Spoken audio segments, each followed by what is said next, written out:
तो होने लगे। तो हमका कुछ गड़बड़ लाग बातचीत में।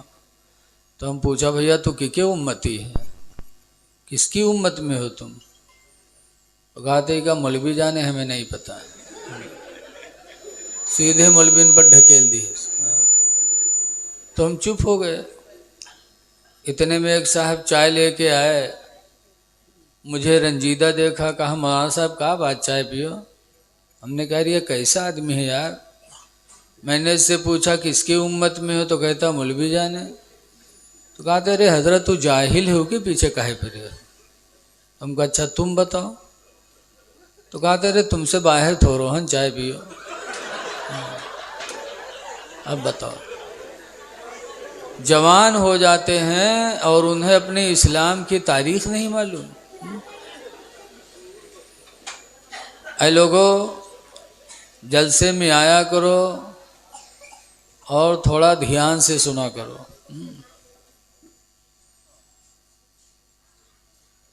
किसी कहने वाले ने कहा था, आह इस्लाम तेरे चाहने वाले न रहे, जिनका तू चांद था अफसोस वो हाले न रहे। हाय इस्लाम हमसे कितना पीछे हो गया। तो एक आदमी पीछे बैठ रहा है, उसका नाम इस्लाम रहा है। तो कहा थे अरे का मौलाना हमका पहचाना था। कहा हाँ। बहु किनारे से उठ के आवा, बीच में बैठ गया। मौलाना थोड़ी देर तक फिर हालात पर तबसरा करते रहे, और तबसरा करते करते हाय अफसोस इस्लाम इतना पीछे चला गया। बहु बीच से उठा, आगे आके बैठ गया। अब मौलाना कहा जाने काहे उठक बैठक लगाए है। मौलाना तो लोगों के हालात पर अफसोस करके कहते थे। थोड़ी देर बाद फिर मौलाना कहते हैं हाय अफसोस इस्लाम इतना पीछे हो गया। वो खड़ा होएगा, कहे इसका मौलाना तुम मेरे खोपड़ी बैठ जाइए। अब पीछे रहन, बीच में, बीच से आगे आए ना, वो तुम कहा तो पीछे चला गया। हाँ। तो जलसे में आते भी बहुत से लोग हैं, लेकिन अल्लाह जाने दिमाग कहाँ धई के आओ। ज़रा मोहब्बत से सुनो, गौर से सुनो। अल्लाह ताला कुरान करीम 30वां पारा सूरह वद्दुहा के अंदर फरमाता है अपने नबी से, वअम्मा साइल फला तनहर, ऐ नबी तुम मांगने वालों को दुत्कारा न करो, मांगने वालों को झिड़को न, जो मांगे वो दे दो। पता चला कि नबी से मांगना जायज़ है। अगर मांगना जायज़ न होता तो अल्लाह ताला मेरे नबी को ये हुक्म क्यों देता? मांगने वालों को झिड़को ना, और मांगने वाले इतना पाए कि हुजूर सल्लल्लाहु अलैहि वसल्लम की ग़ुलामी में एक सहाबी रहते थे, हज़रत अनस रज़ियल्लाहु अन्हु। 10 साल तक नबी की ग़ुलामी में रहे। हुजूर को वज़ू का पानी देते थे, खिदमत करते थे। अनस के घर में कोई लड़के नहीं थे, बग़ैर औलाद के थे, गरीब भी बहुत थे। सरकार को एक दिन रहम आया तो हुजूर ने दुआ मांगी, अल्लाह अनस को माल दे दे, औलाद दे दे। हुजूर ने 2 चीज़ की दुआ मांगी, या अल्लाह अनस को माल दे दे, औलाद दे दे। तो माल की ये कसरत हुई कि मदीने मुनव्वरा में सबके खजूर के बागों में साल में 1 मरतबा फलाता था, लेकिन अनस के बाग में साल में 2-2 मरतबा फलाने लगा।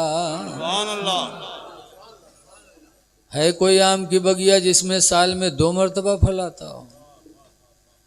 कोई खजूर की बाग नहीं जिसमें 2 मरतबा फलाता हो। लेकिन मेरे नबी ने दुआ मांगा तो अनस के बाग में साल में 2-2 मरतबा खजूरें आती थी। और औलाद की दुआ मांगी, 1 लड़के भी नहीं थे, लेकिन जब सरकार ने दुआ मांगी तो अनस के घर में 100 लड़के हो गए। 100 लड़कों के बाप हो गए। ऐ लोगों, आज हम परेशान हैं कि बच्चे पैदा होंगे तो रोजी कहाँ से आएगी। लेकिन अल्लाह कुरान में फरमाता ला तक़्तुलू औलादकुम खशियत इमलाक। ऐ लोगों, अपने बच्चों को गरीबी के डर से कत्ल न करो कि बच्चे ज़्यादा होंगे तो गरीब हो जाएंगे। अल्लाह कहता नहनु नरज़ुक़ुकुम व इय्याहुम, हम तुम्हें भी रोज़ी देते हैं और उन्हें भी रोज़ी देंगे। हम तुम्हें भी देते हैं उन्हें भी देंगे। हाजी रफ़ी साहब से पूछो अपने बचपन में यहाँ कौन मेरे चावल खात रहा है, बोलो। हम भी बचपना में थे, हम तो गरीब थे, खैर ये मालदार रहे होंगे, लेकिन उस टाइम में लंबे लंबे चावल मिलते थे खाने को, हैं? कोदो, मकई। लेकिन आज तो इतने बड़े बड़े चावल पैदा हो गए, जैसे जनता बढ़ती गई अल्लाह अपना रिस्क बढ़ाता चला गया। बम्बई में गया था तकरीर करने, दस्तरखान लगा तो खाए रोटी दाल सालन, फिर उसके बाद बैठ गए तो लोगों ने कहा हजरत खाइए ना। हमने कहा चावल नहीं है क्या, तो डब्बा आगे बढ़ा दिन के नहीं दे रखा तो है, बड़े बड़े। तो हम कहें यार हम जाने सेवई हो इधर ही है। बताइए अल्लाह की कुदरत देखो। कोई किसी को रोजी दे नहीं सकता, रोजी का जिम्मा अल्लाह ने ले लिया है। अल्लाह ताला एक जगह और फरमाता वमा मिन दाब्बतिन इल्ला अलल्लाहि रिज़्क़ुहा, ज़मीन पे रेंगने वाले कोई चीज़ ऐसी नहीं है मगर उसका रोज़ी अल्लाह के ज़िम्मे है, कि रोज़ी अल्लाह के ज़िम्मे है। आज हम लोगों को तो कोटा का गल्ला मिलता है, और सुराख में जो कीड़े मकोड़े हैं उनको कौन कोटा का गल्ला मिलता है, बोलो। पुरानी लकड़ी को चीरो तो अंदर जगह मिलते, उसमें कीड़े बैठे होते हैं। उस लकड़ी के अंदर बैठे हुए कीड़ों को रोजी कौन देता है? क्या वो भी कोटेदार के यहाँ आते हैं? सांप हैं, इनको रोजी कौन देता है? इंसानों के सिवा कोटा का गल्ला तो किसी को मिलता नहीं। अब अल्लाह के मखलूक बेशुमार हैं। जिन्नातन का को देता है, एक जिन्नात पहुंच जाए तो हालत खराब हो जी को कोटा दीव का। लेकिन जिन्नातों की तादाद कितनी है, लेकिन सबका रोजी देने वाला खुदा है। इसलिए औलाद को कत्ल न करो। औलाद को कत्ल करना, कोई कहेगा औलाद को कौन कत्ल करता है? अरब वाले कत्ल करते थे, लड़कियों को जिंदा दबाते थे। आज तो हो नहीं रहा है, लेकिन आज भी है। हमल की सफाई करवाना ये औलाद ही को कत्ल करना है। नसबंदी कराना ये भी औलाद को कत्ल करना है, औलाद के रास्ते को बंद करना है। बहर कैफे लोगों, भिखारी आए तो अल्लाह फरमाता भिखारी को दुत्कारा न करो, इसलिए कि जब एक दोगे तो अल्लाह 10 देगा, एक दोगे तो अल्लाह 10 देगा। लेकिन आज ईमान बड़ा कमज़ोर है। एक जगह ऐसे मौलाना बयान करते रहे हैं तो मजमा बैठे रहे बहुत आदमी, एक आदमी सुनी तो कहे सरी यार तो आज पता चला है अत्ता बढ़िया कोनो धंधा नहीं हो सकता है, सबसे बड़ा फ़ायदा तो यही माँ है। भाई 1 रुपया उठा मौलाना पकड़ाए दिए, घरे चला के बाद सुबह उठा तो कुर्सी डाल के मुहारे में बैठा कि अब भाई 10 के नोट आई। शाम भर बैठा रहा, 10 के नोट नहीं आवा। तब मौलाना पर खौरियान कहे अच्छा चूतिया बना के हमसे 1 रुपया ले लिए। कहा था एक दे हो 10 पई हो, कब मिली हो? दूसरे दिन फिर बैठा, शाम को उसको पेचिश हो गई। तो जब पेचिश हो गई तो लोटा लेके खेते में भाग। वहाँ पहुँचा तो देखी से एक पर्स पड़ी, तो परसिया उठे तो खोलिस तो उमा 10 के नोट रखा रहा है। तब मौलवी पर खौरियान के ये मौलवी लोग पूरा मसला नहीं बताओ थे। अगर पूरा बताइन हुई थी तो हमारा 2 दिन काहे बर्बाद हो।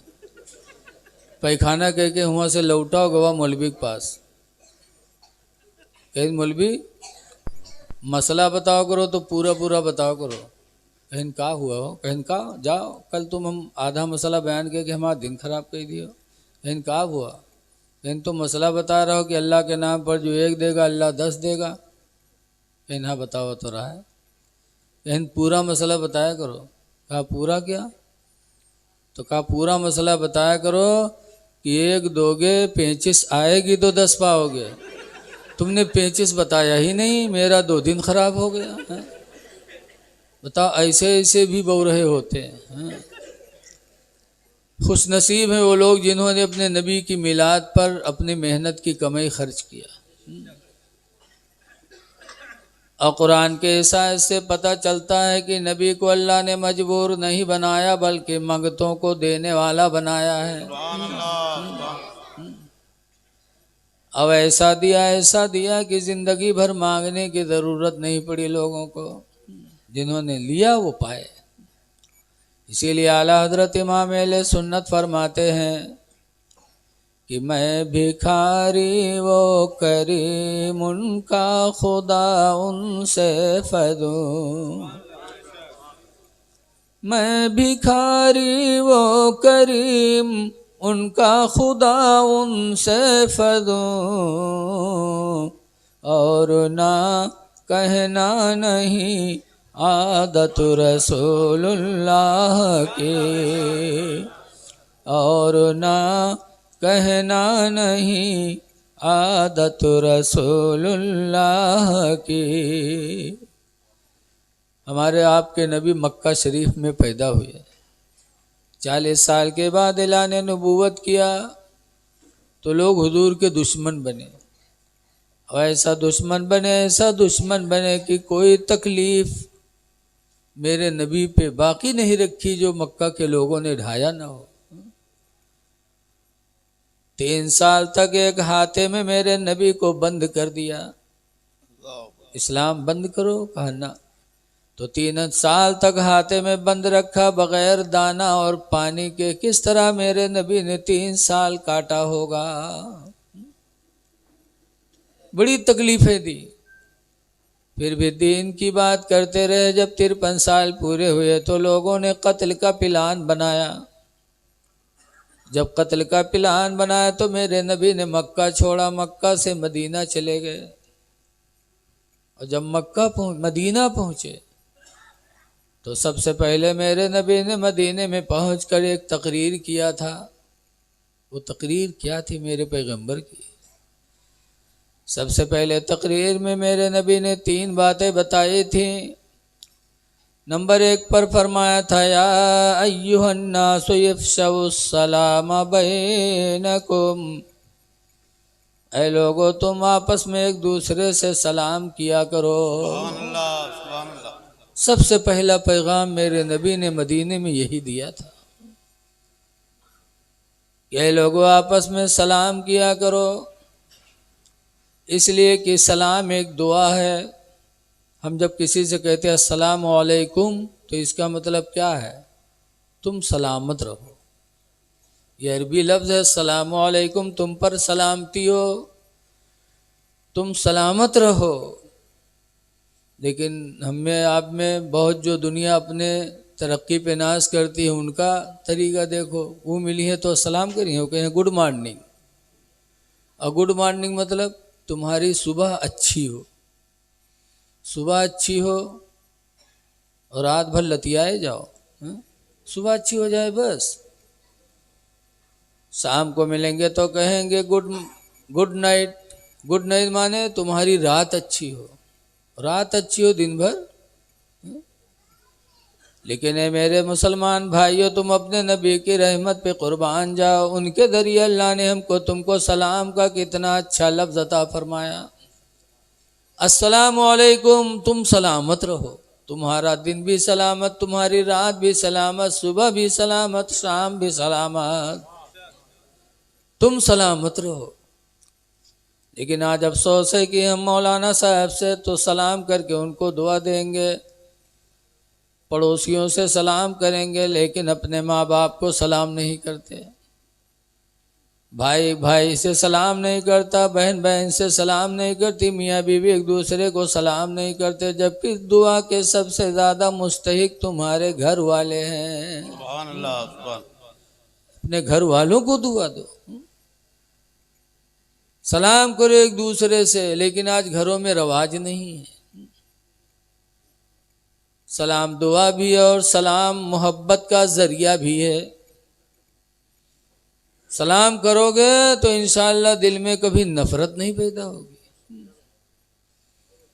हदीस पाक में नबी हुरैरा काला काला रसूलुल्लाह सल्लल्लाहु अलैहि वसल्लम, हजरत अबू हुरैरा से रवायत है, फरमाते अल्लाह के रसूल ने इरशाद फरमाया, लन तदखुलुल जन्नह, तुम हरगिज़ हरगिज़ जन्नत में दाखिल नहीं होगे, हत्ता तुमिनु, जब तक कि तुम ईमान न ले आओ।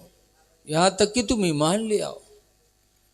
बगैर ईमान के जन्नत में दाखिला नहीं। फिर आगे मेरे नबी फरमाते हैं, वलन तुमिनु हत्ता तहाब्बु, और हरगिज़ हरगिज़ तुम ईमान वाले नहीं हो सकते जब तक कि आपस में इत्तेहाद न पैदा करो, आपस में मोहब्बत करो, फूट पैदा न करो, तफरका पैदा न करो। अल्लाह दूसरी जगह फरमाता है, वातसिमू बिहब्लिल्लाहि जमीआ, ऐ लोगो सब लोग अल्लाह के दीन को मजबूती से पकड़ लो, वला तफर्रको, और आपस में फूट पैदा न करो।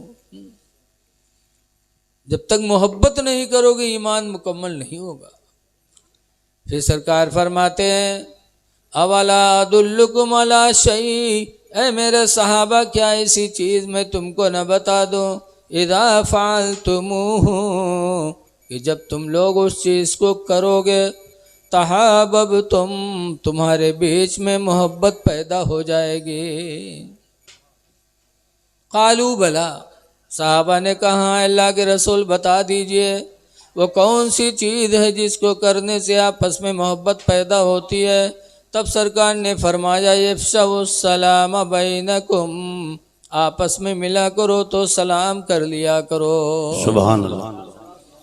सलाम से मोहब्बत पैदा होती है। तो सलाम दुआ भी है और सलाम मोहब्बत का जरिया भी है। बेशक। मौलाना साहब तकरीर कर रहे थे, एक आदमी सुनिस तो वो सोची सी यार, ये तो आज